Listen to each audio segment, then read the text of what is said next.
Reading from The Breathless, Dark Ripples, Part 1.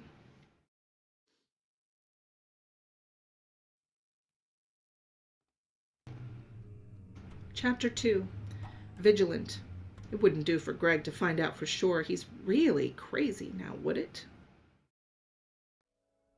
Eventually, Greg gets bored of being safe, of course.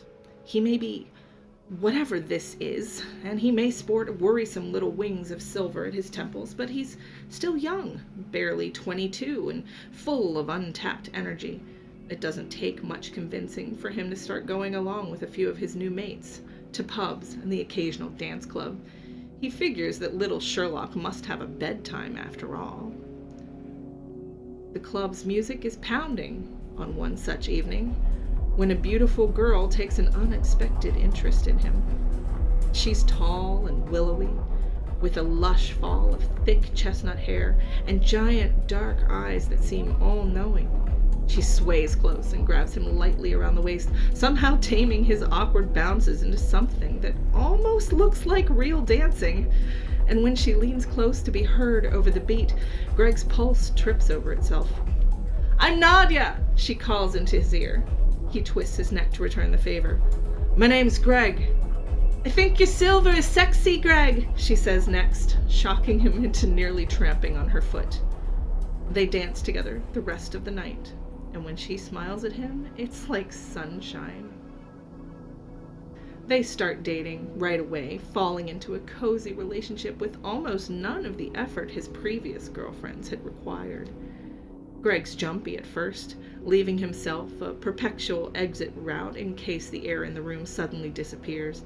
But things have been thankfully slow recently on the child with a death wish front.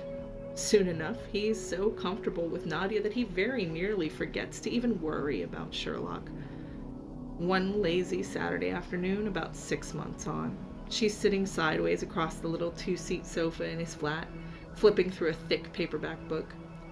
"What's that?" he asks, strolling in from the kitchen with a bag of crisps. Nadia chirps, "Oh, Laura lent me it." She tilts her face up for a slightly salty kiss when he's in range.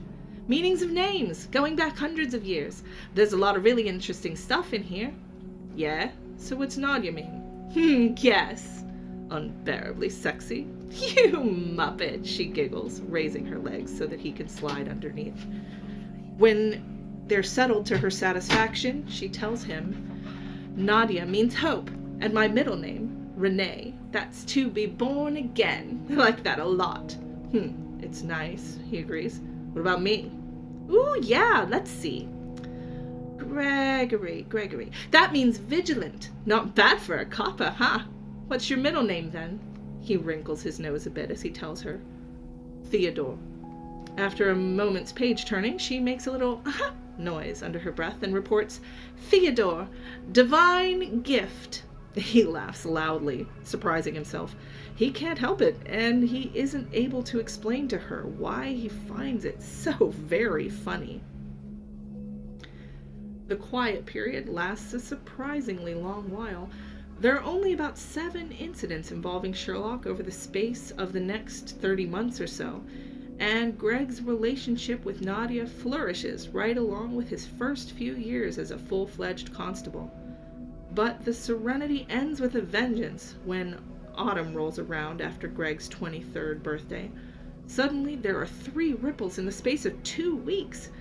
Careless, deliberate dangers that seem somehow uncharacteristic of the brilliant child. Greg wonders why he's so sullen and bent on destruction. He wonders why finding his push has been so much harder, too. When he wakes, struggling for breath, jolted out of his dreams by a late-night chemistry experiment about to go terribly wrong, he finally realizes what has changed. He has to send his eyes all the way down to the back bedroom on the ground floor, nudge and shove Sherlock's father awake, and push his reluctant feet upstairs to investigate an imagined noise, a difficult task that leaves Greg sweating with the effort long after he regains his access to oxygen. The older brother has gone.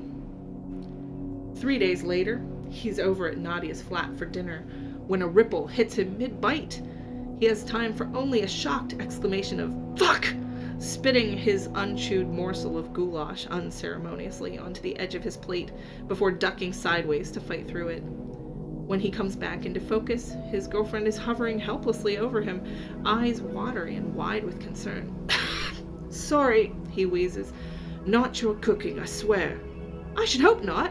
My Baba would take that as an insult to her recipe." She smiles to mirror him, but her lips are pressed thin and trembling a little. "I'm okay, promise. It's just a thing that happens sometimes. It's no big deal." "Didn't look like no big deal. Your eyes were bugging out. It was like you couldn't even see me." He takes her hands, stills their fidgeting. Sweetheart, look at me. I'm fine now, okay? Don't need a doctor. Don't need anything. There's nothing wrong with me," he says firmly. And he's not sure if he's lying, but she calms down. As they settle in to finish their dinner, Greg thinks about Nadia's grandmother, a tottering, sharp-witted bundle of Romanian pluck. The day he had been introduced, old Mrs. Antonescu had spent 20 minutes expounding on the subject of ghosts and various superstitious charms. Nadia had rolled her eyes just a little, but he could tell she knew all Baba's stories by heart, too. Maybe it really would be all right to tell her, he thinks, chewing thoughtfully. Maybe someday. Greg works up the nerve to propose at New Year's, just before the fireworks start up to kick off 1990. Nadia accepts, laughing through happy tears, and drags him off to the nearest phone box. He squeezes into it beside her, stuffing a finger in his ear to block the noise of the celebrating streets, as she wakes her mama and Baba with the news. He'll be 27 when summer next comes around, and almost 13, Sherlock has been sent off to boarding school. With the amount of trouble he'd seemed to be causing around his parents' country home, deprived of his brother's somewhat steadying influence, Greg's not surprised. Of course, being at boarding school doesn't mean that Sherlock is safe from harm. Greg wouldn't have even figured out he was there if not for the ripples, which seem to have begun taking a somewhat broader view of what constitutes necessity. Surely whatever it is Sherlock is doing in the school's lab, a failure to wear safety goggles isn't exactly a direct threat to his life? Or perhaps it is. It's not like Greg would know better. He tries to take his time as much as he can, paying close attention to try and learn the new surroundings and the sort of people he can usually find nearby. What he learns within a few months is that the sort of people he can find nearby are often the wrong sort. He'd worried that the ripples were beginning to happen with less dangerous provocation, but soon he sees that isn't quite true. The first time Greg is caught breathless over Sherlock surrounded by the bigger boys, he can tell straight off it isn't Sherlock's first time. He's furious.